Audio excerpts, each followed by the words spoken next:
Physics का class 12th HBSE board का 70 marks का ब्लू प्रिंट पैटर्न, ठीक है। पेपर डिजाइन क्या दीजिए 22-23 का, और ये भी ध्यान रखो, ठीक है।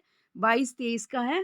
अब आपने देखना क्या है जी, आपको ब्लू प्रिंट जो पेपर डिजाइन पैटर्न होता है उसको देखना, मतलब उसको पता होना चाहिए कि कैसे कंटेंट्स किस वे में वहां पर टेबुलेटेड किया गया डाटा। देखिए ध्यान से बेटा, यहाँ पर टोटल आपके पास नंबर फर्स्ट पॉइंट है वेटेज टू ऑब्जेक्टिव, सेकंड है weightage to form of questions, third है वेटेज टू कंटेंट्स, और जी फोर्थ पॉइंट है स्कीम ऑफ सेक्शन, फिफ्थ है स्कीम ऑफ सेक्शंस, ठीक है। Scheme of sections, scheme of sections, same same heading आ गए दोनों, ये ना। स्कीम ऑफ चॉइस होएगी राजे, गलत सेक्शन तो सेम हेडिंग नहीं, चलो कोई बात नहीं। सिक्स देखिए डिफिकल्टी लेवल, क्या ध्यान देना है बेटा आपने, 22-23 है। देखो यहाँ पर अभी मैंने प्रीवियस लेक्चर में वीडियो अपलोड की है सिलेबस की। यूनिट 10 क्या कह रहा है, यूनिट 10 कम्युनिकेशन सिस्टम। आप सोच के देखो बेटा, अगर आप बच्चे ध्यान से ना ब्लूप्रिंट देखो ना सिलेबस देखो, आप तो कर जाओगे यूनिट 10, पर आना कुछ भी नहीं है उसमें से। क्यों फालतू का, जितना कंटेंट्स आना चाहिए उतना ही अच्छी तरह करके जाना चाहिए ना। डिलीटेड फ्रॉम 22-23 के सेशन में से कहते डिलीट कर लिया गया है। चलो यहाँ मेन बात क्या है बेटा, देखो ध्यान से हमने डिस्कस करना है आपके साथ। जब भी ब्लू प्रिंट देखना है बेटा, आपने क्या ध्यान देना है, weightage to form of question, second number point पे ऊपर देखिए क्या क्या लिखा है ध्यान से, ठीक है। सेट किया गया है, क्या कह रहे हैं कि इसी के अकॉर्डिंगली आपका जो न्यू 22-23 का पेपर पैटर्न आना है, इसी के अकॉर्डिंगली सेटल डाउन किया गया। फिजिक्स का है, एनुअल रहता है, 3 आवर्स का और 70 मार्क्स का, 12th क्लास का 22-23 का। देखिए बेटा, सेकंड नंबर पॉइंट और थर्ड नंबर पॉइंट देखना है बस, जो हमारे लिए मेन देखने वाला होता है स्टूडेंट्स के लिए बेटा। देखो सेकंड नंबर में कितने, तीन क्वेश्चंस आन नहीं सॉरी नंबर ऑफ क्वेश्चंस, तीन क्वेश्चंस आने, ऐसे टाइप हो गया ना। देखो सेकंड नंबर पॉइंट देखो, ESA VSA objective type, total 70 marks बना दिया, 70 नंबर बना दिए। नंबर ऑफ क्वेश्चंस कितने आएंगे, तीन क्वेश्चंस है, 5-5 नंबर का एक, यानी कि 15 मार्क्स के हो गए। नेक्स्ट देखो 8 क्वेश्चन आने, 8 या 24, 24 मार्क्स के हो गए। नेक्स्ट वेरी शॉर्ट आंसर देखो, 8 क्वेश्चन है, 2-2 नंबर के, यानी कि 16 मार्क्स का होगा। नेक्स्ट देखो 15 क्वेश्चन आएंगे, 15 मार्क्स के होंगे, ठीक है।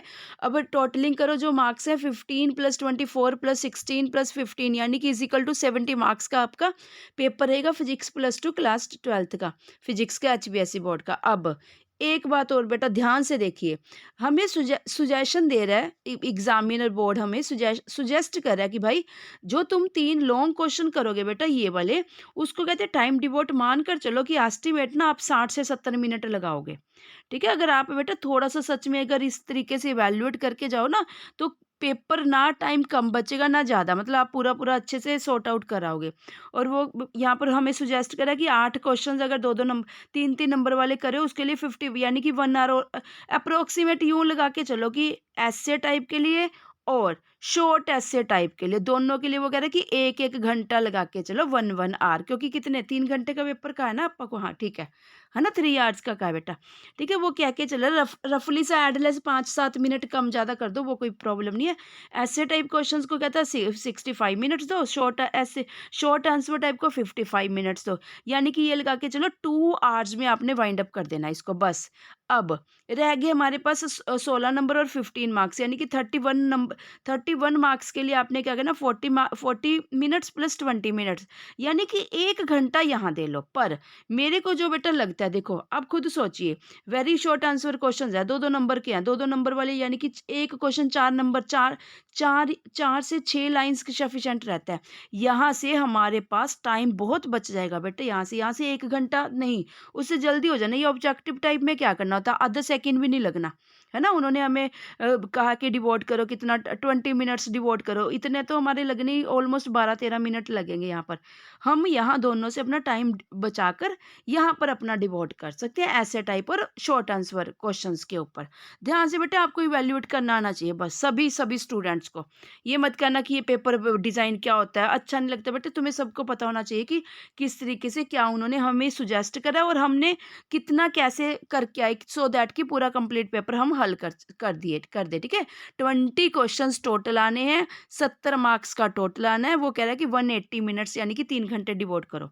चलो बेटा कंटेंट्स देखो, जो मेन मेन बात है। अब यूनिट 10 देखो, डायरेक्टली कट कर दिया, यहाँ से डेल डेल मार दिया, ठीक है, डिलीट कर दिया यहाँ से यूनिट नंबर 10।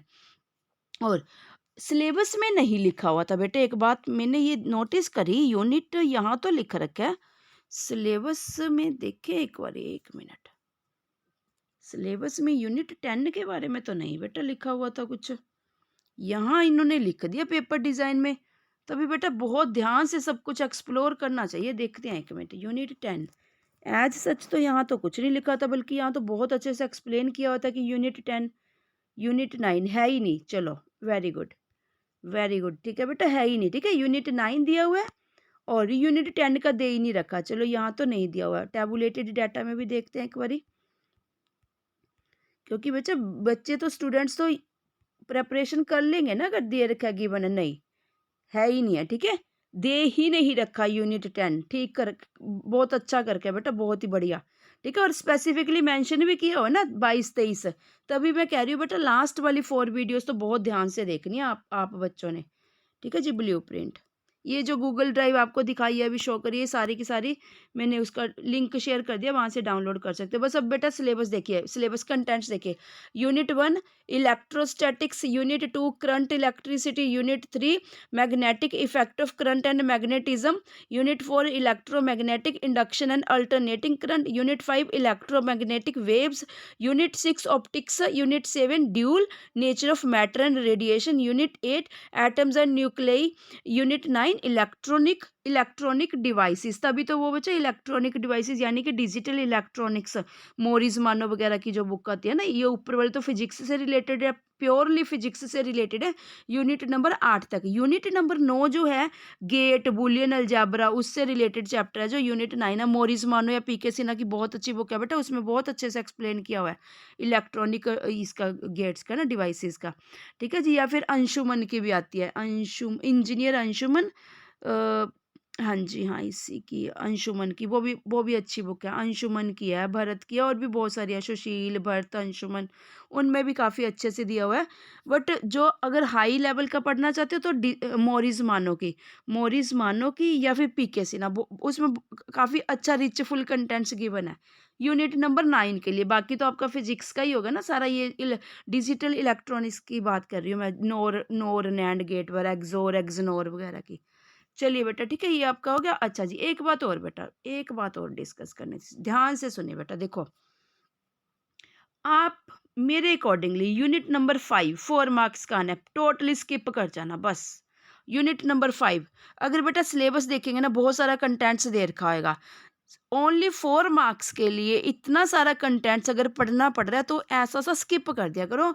आपको बेटा बाइफरकेट करके पता आपको ना एनालिसिस करना आना चाहिए। देखिए 12 मार्क्स कहाँ से आने हैं, ऑप्टिक्स यूनिट 6 में, इसको तो बिल्कुल ही नहीं स्किप करोगे, किसी भी हालत पे ही नहीं स्किप करोगे, 12 के 12 नंबर चले जाएंगे ना अगर आपने स्किप कर दिया। 12 नंबर के बाद कौन सा स्मॉलेस्ट नंबर आता है, 9, 9 नंबर में से कौन से चैप्टर आ रहे हैं, यूनिट 3 और यूनिट 4, इसको भी नहीं स्किप करोगे, ये भी करके जाना है आपने, ठीक है। Magnetic effect of current and magnetism, electromagnetic induction and alternating current, ये भी करके जाना है, ठीक है जी। 12 नंबर हो गए, 9 मार्क्स के हो गए। अब चलते जी 8 मार्क्स वाले, 8 मार्क्स वाले भी बेटा करके जाना है। देखो अगर सिंगल किसी यूनिट को उड़ाते हैं ना, डेल मारते हैं या नहीं करके जाते, सीधा डायरेक्टली 8 मार्क्स से चले जाएंगे बेटा, सोचो ना, तो नहीं खत्म करना है सच कुछ नहीं।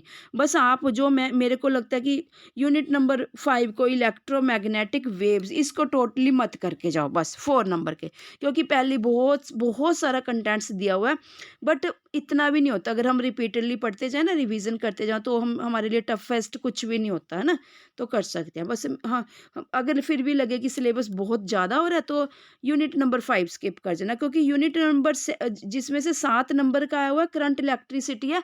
करंट इलेक्ट्रिसिटी तो ये तो सारा दिन अपने घर में वैसे तो हम अपना है ना होम अप्लायंसेस वगैरह पे सारा कुछ वैसे ही देखते रहते हैं, ये तो क्या ज़रूरत है आपको स्किप करने की, क्योंकि यूनिट 5 थोड़ा सा अलग सा कंसेप्ट भी है ना, इलेक्ट्रोमैग्नेटिक वेव्स, वो स्किप कर सकते हो। करंट इलेक्ट्रिसिटी तो बिल्कुल भी नहीं, इसका तो सवाल ही नहीं बेटा पैदा होता ना, क्या ज़रूरत है इसको स्किप करने की। बस ऐसे बाइफरकेट करके आपने अपना पेपर रेडी करके जाना जी। देखो उतने ही मार्क्स का, उतने ही टोटलिंग करके 70 मार्क्स का बना दिया बस।